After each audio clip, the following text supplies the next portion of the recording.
एक राजा बड़े ही धार्मिक स्वभाव का, धार्मिक प्रवृत्ति का, और वह साधु संतों का बड़ा आदर मान करने वाला था। जो भी कोई साधु संत महात्मा राजा के दरबार में आता तो राजा बड़ा आदर सत्कार करता, अपने से ऊंचे स्थान पर उन साधु संत महात्मा को बिठाता, बड़ी आओ भगत करता और हर प्रकार से हर संभव सहयोग करता। और उसकी इच्छा ये रहती राजा की कि कोई साधु संत महात्मा मुझसे नाराज ना हो जाए, रूठ करके ना जाए। इसी प्रकार एक बार राजा स्वयं राज्य के बाहर एक बियाबान स्थान पर एक साधु से मिलने गया। लोगों ने जिक्र किया हुआ था उन महात्मा के बारे में कि बड़े उच्च कोटि के महात्मा हैं, शीघ्रता से कहीं बाहर आते जाते नहीं हैं और राजमहलों में तो उन्हें जाना पसंद नहीं है। तो राजा ने सोचा कि क्यों ना मैं ही महात्मा जी से मिलाता हूँ। और इस प्रकार से राजा महात्मा से मिलने गया। अब राजा किसी महात्मा से मिलने जाए तो स्वाभाविक सी बात है कि पूरे अपने लाव लश्कर बड़े तामझाम से जाता है। राजा के मन में ख्याल आया जाने से पहले कि साधु महात्मा जी जंगल में रहते हैं, कंदमूल खाते होंगे या रूखी सूखी, क्यों ना महात्मा जी के लिए बड़े स्वादिष्ट पकवान, बड़ा लजीज व्यंजन ले जाया जाए बना करके। और उन्होंने ऐसा ही किया कि अपना खाना बनाने वालों को आदेश दिया कि अनेक प्रकार के मीठे स्वादिष्ट सभी प्रकार के व्यंजन तैयार किए जाएं और कल वो महात्मा के दर्शन किए जाए। राजा जब वहाँ पहुँचे, राजा ने बड़े ही आदर भाव से महात्मा जी को प्रणाम किया और महात्मा के चरणों में बैठ करके काफ़ी देर इधर उधर की बातें हुई। तभी राजा ने इशारा किया तो राजा जो भोज, जो स्वादिष्ट व्यंजन, जो खाद्य पदार्थ तैयार करके लेके गया था, वो वहाँ उन महात्मा के समक्ष रख दिए गए।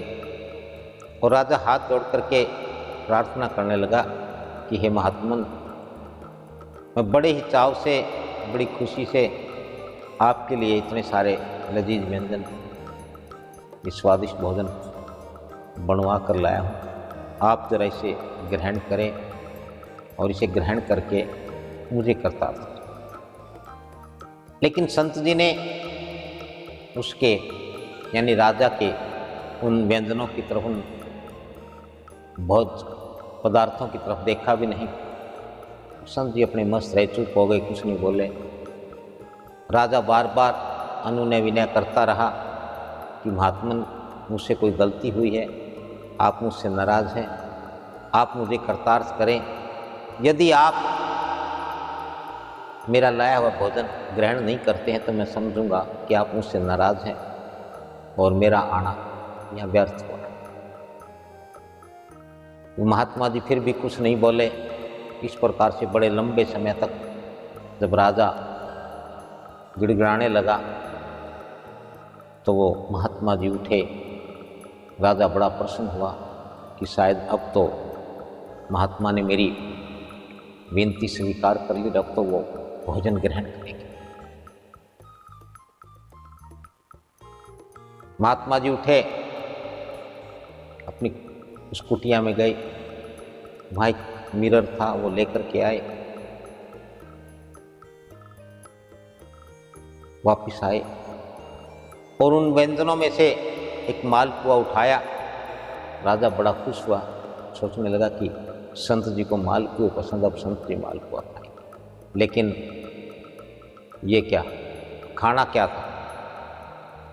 उन महात्मा ने वो मालपुआ उस शीशे पर रगड़ना शुरू कर दिया और पूरी तरह से शीशे पर रगड़ दिया। और फिर राजा कहने लगा कि महात्मन आपने ये क्या किया? मैं तो सोचा कि आप ये मेरा लाया हुआ मालपुआ खाएंगे जो बड़ा ही स्वादिष्ट है, बड़े ही चाव से, बड़ी श्रद्धा भाव से हमने बनाया था। तो महात्मा जी कहने लगे कि राजन, मैंने तुम्हारा ही मालपुआ इसके ऊपर रगड़ा है, अब जरा तुम इसे देखो, तुम शीशे में देखो। राजा ने देखा कि शीशा तो पूरी तरह धुंधला हो चुका था, उसमें कुछ दिखाई नहीं दे रहा था। तो राजा कहने लगा कि गुरुवर, इसमें से कुछ दिखाई नहीं दे रहा, सब कुछ धुंधला हो गया। तभी महात्मा जी फिर उठे, अपनी कुटिया में गए और जो रूखी सूखी रोटी थी वो लेकर के आए। उन्होंने फिर उसे शीशे पर रगड़ा और फिर राजा से कहा कि अब देखो। तो राजा कहने लगा, बड़ा हैरान हुआ, कहने लगा कि गुरुवर, अब तो सब कुछ दिखाई देता है स्पष्ट, ये तो शीशा तो चमक उठा है। तो वो महात्मा जी कहने लगे कि राजन, यही दशा भोजन की। तुम्हारा भोजन तुम्हारे सामने, मैंने कोई जादू या चमत्कार नहीं किया है। तुम्हारे भोजन में से मैंने मालपुआ उठाया, शीशे पर रगड़ा, शीशा बिल्कुल धुंधला हो गया, खराब हो गया, जिसमें कुछ दिखाई नहीं देता। और मैंने कुटिया की वो रूखी सूखी रोटी जो मैं हर रोज़ खाता हूँ, जिससे मैं अपना जीवन बसर कर रहा हूँ, आपने देखा कि उसको जब मैंने रगड़ा तो आपके मालपुए के द्वारा जो शीशा धुंधला हो गया था, जो गंदगी जमा हो गई थी, वो भी साफ हो गई। तो राजा कहने लगा कि हाँ महाराज, ये बात तो सही। तब संत जी ने कहा, जब तुम्हारा अन्न, तुम्हारा लाया हुआ अन्न शीशे को धुंधला कर सकता है, जिसमें कुछ दिखाई नहीं देता, जो पूरी तरह से, जिसकी पारदर्शिता समाप्त हो, राजन, और रूखी सूखी रोटी जो थी जिसे मैं खाता हूँ, उससे शीशा एकदम साफ हो गया, जिससे सब कुछ स्पष्ट दिखाई देता। अगर मैं तुम्हारा लाया हुआ अन्न खाता हूँ तो मेरा मन धुंधला हो जाएगा, मैला हो जाएगा, गंदला हो जाएगा, और धुंधले, मैले, गंदले मन से परमात्मा को नहीं देखा जा सकता है। परमात्मा उस मन में नहीं आते जो मैला हो गया। परमात्मा उसी मन में आते हैं जो मन शीशे की तरह साफ हो, और साफ मन रूखी सूखी खाने से ही होता है, लजीज स्वादिष्ट व्यंजन पदार्थ खाने से नहीं होता।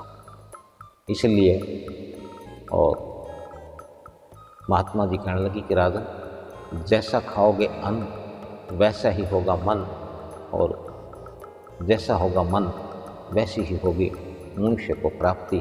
अब आप समझ गए होंगे कि मैंने आपका लाया हुआ भोजन क्यों नहीं ग्रहण किया। और इतना सुन करके राजा का सिर शर्म से झुक गया। राजा बड़ा लज्जित हुआ। कहाँ तो राजा बड़ी खुशी से, बड़े चाव से वहाँ उन महात्मा जी के लिए स्वादिष्ट व्यंजन पदार्थ बना करके लाया था, और कहाँ महात्मा जी ने तो स्वयं राजा को ही आईना दिखा दिया। और उसके बाद राजा चुपचाप उठ करके और अपने महल की ओर चला गया। तो ये सत्य है कि जैसा खाएंगे वैसा ही होगा मन।